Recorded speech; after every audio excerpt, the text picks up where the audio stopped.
Acá estamos nuevamente con nuestros amigos que nos hacen preguntitas. Hola, ¿qué tal? Y nos dicen qué significa amar la verdad. En estos tiempos hablar de un tema como este parece algo, en fin, pero dejémoslo ahí, ¿no? Vamos a lo nuestro. Y a ver qué podemos decir en estos tiempos tan cortos que tenemos. Sí, también, sí. Una cosa en la que creo que puede haber como una especie de acuerdo general es que en todos los idiomas existen palabras que significan lo que en castellano se dice la verdad, ¿no? En las lenguas latinas todas vienen del mismo origen, ¿no? Entonces verité o la verità, como dicen los italianos. Pero en todas las culturas existen palabras en las cuales el ser humano parece que siempre ha tenido como la convicción de que existen verdades. No es una especie de invento, como ahora se dice por parte de algunas personas que dicen, cuando alguien habla de verdades, está tratando de crear un sistema de tiranía y de dictadura, porque siempre detrás de una verdad hay una tiranía. Ese tipo de mentalidades están ahora en la sociedad. Hay ministerios de educación que dicen que no se debe enseñar la verdad o que hay verdades, porque de ahí empiezan los sistemas de tiranía contra la democracia. Y es al revés.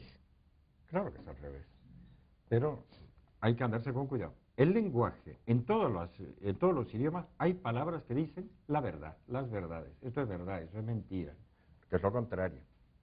En Bolivia, donde viví todos mis primeros años en la cultura incaica, había un decálogo, como los 10 mandamientos que dio Dios a Moisés, mucho más imperfectos, con su luz natural.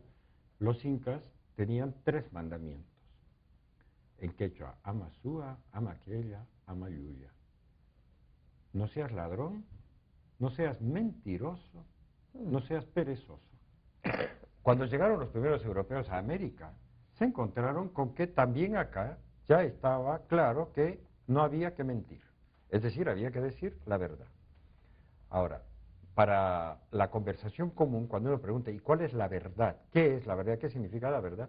Normalmente lo que estamos preguntando es si realmente eso es así o si ocurrió realmente algo, una verdad histórica. Y hay que investigar. Cuando alguien dice, por ejemplo, las riquezas del Vaticano, hay que ver si es verdad que hay o no hay. Actualmente el Vaticano tiene, por ejemplo, una auditoría externa, se pueden consultar las cifras de dinero que circulan, que tienen, etcétera, y es de una pobreza franciscana la economía vaticana. Bueno, pero la verdad histórica es ver si algo en el pasado realmente ocurrió. La verdad actual es averiguar si algo está realmente ocurriendo en este momento. La verdad sobre las cosas es averiguar si esto realmente es vidrio o no es vidrio, o a lo mejor es plástico, ¿no? Entonces, las cosas tienen su verdad, están hechas de algo, son algo. Esto el ser humano lo ha tenido, digamos, por convicción natural siempre. Entonces, el catecismo de la Iglesia Católica, por ejemplo, trae esta convicción al explicar el 8º mandamiento de la ley de Dios, que es no dar falso testimonio ni mentir. Dice, el hombre busca naturalmente la verdad. La mujer le dice al marido, ¿realmente esto es lo que ganas? ¿Este es tu sueldo? No me estás dando solo parte del sueldo si ella administra el sueldo de la familia.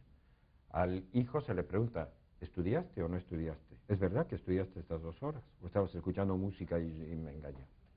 No. El hombre busca naturalmente la verdad, porque la verdad existe, las cosas son de alguna manera.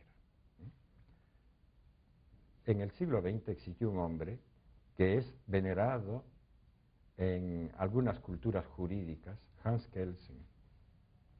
A mí me produce espanto la verdad de ese hombre, porque él pensaba que en las sociedades modernas el sistema de gobierno debe ser democrático. Hasta ahí vamos bien. Pero él decía, para que un gobierno sea democrático es fundamental que no existan verdades. Estamos listos entonces, por favor. Porque la democracia tiene que ser relativista. Y relativista quiere decir sin verdades. Entonces, ¿un bebé en el seno de su madre es un ser humano o no? No hay que discutir sobre esa verdad, porque si no, los que dicen que es un ser humano van a tratar de imponer su verdad y los que dicen que eso no puede ser un ser humano van a tratar de imponer su verdad. Es mejor que no hayan verdades. Claro que cuando uno pone los pies en tierra, dice, ¿y cómo se gobierna una sociedad sin verdades? Pero es peor que el relativismo, entonces, eso. ¿O es un Es un relativismo. Pero es un relativismo que a su vez se corta la rama sobre la que está sentado, ¿verdad? Porque el que afirma que no hay verdades, lo que está diciendo aparentemente es una verdad, que no hay verdades. Entonces se muere en la cola, ¿no? Es una contradicción. El hecho es que el hombre busca naturalmente la verdad, está en nuestros idiomas, todas las lenguas tienen la palabra verdad, no se la puede quitar de circulación, aunque mucha gente lo ha tratado de hacer. ¿A través de qué? De la mentira. En la literatura del siglo XX hay un libro que ha tenido mucha difusión, 1984, de George Orwell, en el que se cuenta cómo es una sociedad tiránica, en el que hay un Big Brother, un gran hermano, que ve y controla y vigila todo. Que para tener a toda la sociedad totalmente controlada, además inventa un nuevo idioma, un Newspeak, una nueva lengua, ¿no? En la cual las cosas significan solo lo que al dictador le interesa que signifiquen. No hay verdades, ¿no? Y estamos viviendo en una sociedad en la que se trata de alguna manera, de desterrar el mismo concepto de verdad de la sociedad. Bueno, nosotros los cristianos hemos aprendido que Dios se ha puesto a sí mismo, entre otros nombres que tiene, el de la verdad. Yo soy el camino, la verdad y la vida. A los que piensan como Hans Kelsen, se les retuercen las tripas de rabia de que Dios Jesucristo se haya atrevido a decir soy la verdad, como si eso fuese un agravio y un insulto terrible a la dignidad personal del que escucha hablar a Dios. Cuando normalmente uno agradece tanto que le digan la verdad, como cuando uno va al médico y el médico le dice, mire, le tengo que decir la verdad. Lo normal, lo corriente es decirle, sí, por favor, dígame la verdad. Si no, ¿para qué fue al médico? Claro, no me diga, si tengo un cáncer, no me diga que estoy resfriado, ¿no? La verdad nos hace bien. Bueno, en Dios está la verdad porque en Él está el origen de las cosas. Él ha hecho toda la naturaleza. Un perro se puede llamar perro porque Dios lo ha pensado como perro. Y no nos confundimos cuando pensamos que este animal es un perro. Y le ponemos un nombre que en todos los idiomas, lo que sea, se puede traducir porque todos estamos de acuerdo que ese bicho tiene su verdad, es decir, es un perro. Y un ser humano es un ser humano. Y decir la verdad es tener un parentesco con Dios. Mentir es alejarse del parentesco con Dios. Esto hablando en términos religiosos. Decir la verdad en términos naturales es estar en contacto con la realidad. Mentir es apartarse de la realidad y entrar en un mundo que puede ser de tiranía o fantasmagórico. Y este tema es tan importante que San Juan en el capítulo 8 trae una larga discusión de un grupo de saduceos, de doctores de la ley, que lo contradecían, le tenían mucho odio a Cristo por envidia, porque la gente lo escuchaba y lo seguía. Hay un momento en que le dicen que está endemoniado, ¿no? Eso de demonizar a alguien, está endemoniado. Y el Señor les dice, no estoy endemoniado, y ustedes me deshonran a mí, ustedes me están insultando gravemente. En verdad les digo que si alguno guarda mi palabra, no verá la muerte, jamás. Y después de este tiroteo inicial, el Señor les dice, ustedes no pueden oír mi palabra porque la verdad no está dentro de ustedes. Y les añade una cosa terrible. Ustedes tienen por padre al diablo y quieren cumplir sus deseos. Él era homicida desde el principio y no se mantuvo en la verdad porque no hay verdad en él. O sea que el origen de toda mentira está en él, también en una tentación demoníaca. Esto lo vamos a tener que explicar un poquito. Sí, cómo no. Hacemos una pequeña pausita. ¿Cómo? Bueno, por favor, continúe, padre, entonces. Miren lo que el Señor les decía en este capítulo 8 de San Juan. Ustedes tienen por padre al diablo y quieren cumplir los deseos de vuestro padre. Él era homicida desde el principio. Les dice esto porque lo estaban tratando de encontrar la ocasión para matarlo a Jesús, ¿no? Él era homicida desde el principio y no se mantuvo en la verdad porque no hay verdad en él. Cuando habla la mentira, habla de lo suyo porque es mentiroso y padre de la mentira. O sea que no es solo un error intelectual, que uno a veces se equivoca, porque equivocarse no es mentir. Yo puedo decir, esto es plástico y resulta que era vidrio, pero digo porque me equivoqué, después de una comprobación veo que es vidrio. Mentir es decir algo que no es verdad, pero con la intención de engañar. Claro, es la intención la que pone Es la intención la que pone la mentira, ¿verdad? Claro, el y ahí engaño. está la maldad. Ahí es cuando se peca contra la verdad. Un ejemplo en el que, por ejemplo, el homicidio y la mentira están unidas en la vida moderna en la que estamos, es en todos aquellos científicos, abogados, políticos, en el tema famoso del aborto, que dicen, primero, mienten. Acá no hay un ser humano, no pertenece a la especie Homo sapiens.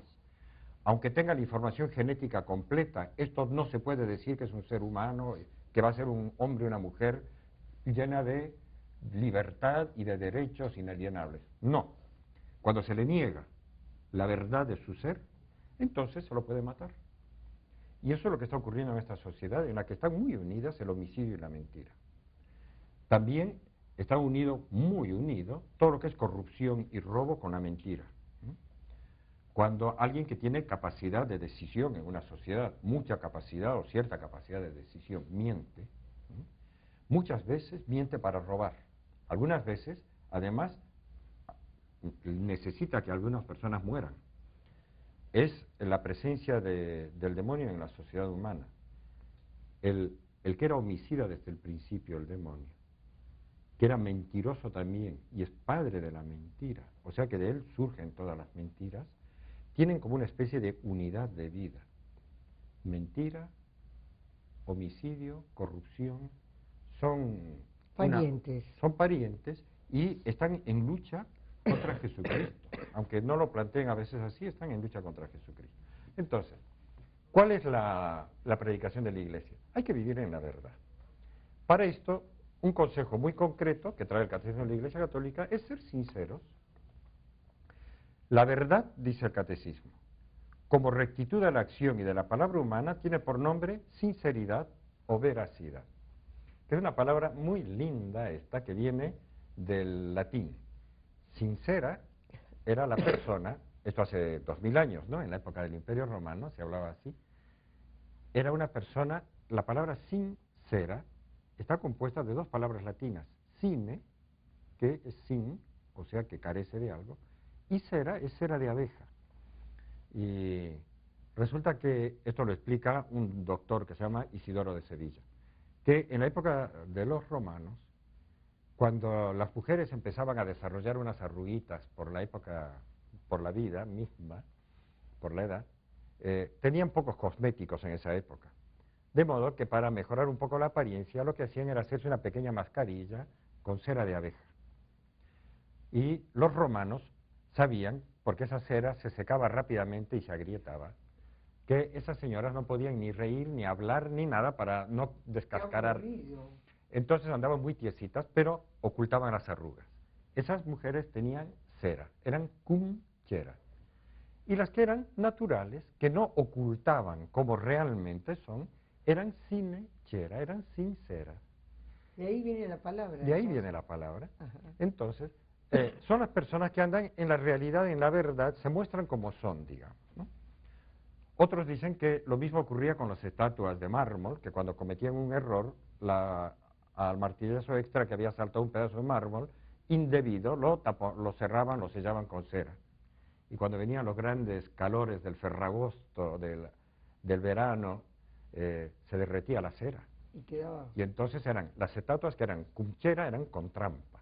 Las sinechera, si tenían algún defecto, se notaba. Tal como estaban, se sabía. Bueno, pues, el catecismo nos recuerda que hay un mandamiento, el 8º mandamiento, que dice no mentir, que en la vida concreta es ser sinceros, decir la verdad, mostrarse como uno realmente es. Hay que tener prudencia, no a todo el mundo, porque no es la única virtud cristiana, pero lo que Dios no quiere de nosotros es que tapemos con cera, es decir, con mentira, la realidad de nuestra vida. Como el alumno que no ha estudiado y copia, hace trampa. A lo mejor se gradúa de médico haciendo trampas. Pobres pacientes. Pobres pacientes, más la injusticia social que es cobrar a un paciente por un servicio de pésima calidad profesional porque mintió a lo largo de su vida profesional, no estudió y tiene un título mentiroso. Puede pasar con un abogado, con un arquitecto, con cualquiera. Bueno. De modo que el vivir en la verdad es esencial para la sociedad humana. Y el catecismo nos recuerda que hay miles de modos de pecar contra la verdad. El tema que tal vez está como más explícitamente indicado por la ley de Dios es el de no dar falso testimonio ni mentir, ¿verdad? Falso testimonio es lo que a veces ocurre, esto los sacerdotes nos enteramos, ¿no? Es lo que ocurre en muchos juzgados, cuando hay un juicio y necesitan un testigo, hay personas que andan deambulando, que por unas monedas, por unos pesos, se venden, eso es falso testimonio. Decir, yo vi cuando realmente no vio. Estuve presente cuando uno no estuvo presente. También lo sufren las compañías de seguros, cuando alguien consigue un testigo que asegura que uno no fue culpable. Bueno, es pecado, es una injusticia, es robar al prójimo a través de una mentira, ofreciendo falsos testimonios, ¿verdad? Manipulando la verdad. Pero también hay muchas otras maneras de pecar contra la verdad. Miren cómo el catecismo lo dice, hay un modo que es la adulación, que es lo que le gusta tanto a la gente que se siente importante. Los que están arriba. Arriba, ¿no? Que es una mentira muy especializada. Es para quedar bien, para manejarse con el grupo de poder, digamos, o con la persona, ¿no? Es decirle, usted es un genio. Hace milenios que no aparecía nadie con los talentos que usted tiene. Se lo creen todos. Se lo creen, usted puede escapar. Pero en el fondo hay un pecado contra la verdad, ¿no? En el cual se está inflando a una persona que ya de por sí tiene, digamos, probablemente abusos de poder o de económicos o lo que sea, ¿no? Y dice el catecismo, la adulación alienta y confirma a otro en la malicia de sus actos y en la perversidad de su conducta. La adulación es una falta grave, si con ella se hace cómplice de vicios o pecados graves. Necesita, dentro de la tradición católica, irse a confesar, arrepentirse de un pecado grave y recibir una penitencia fuerte, el que adula, mintiendo y haciéndose cómplice de vicios de otros. Otro pecado contra la verdad. El deseo de prestar un servicio o la amistad no justifica una doblez de lenguaje. Que hay muchos que mienten, dice, por cariño, por caridad, por compasión. Lo que llaman mentira piadosa, entre comillas. Sí. Que en el fondo no hacen más que hacerse cómplices de algo que se desencadena y que puede terminar en cosas graves, ¿no? No se puede matar a la abuelita 8 veces diciendo al hijo, y di en el colegio que se murió la abuela y que no vas a poder ir a clase porque así nos vamos a no sé dónde, ¿no? Son pecados. Otra mentira es mandarse la parte, la jactancia. Bueno, yo les invito a leer el catecismo de la Iglesia Católica en el 8º mandamiento. Bueno, mire padre, en el orden nada más que humano, nada más que natural y humano, aunque Dios no lo hubiera pedido, el asunto de que no mientan, es un pésimo negocio, porque al tipo que es mentiroso no le cree nadie, pero ni que 2 y 2 son 4. Lo estamos viendo todos los días. Ahora supóngase que se produzca la unificación en los medios, se acabó. ¿Quién va a comprar o va a perder tiempo en escuchar una cosa que ya saben de entrada que es un cuento chino? Sí, pero además es un pecado. Bueno, así que muchas gracias nuevamente por su visita, padre. Será hasta un próximo encuentro.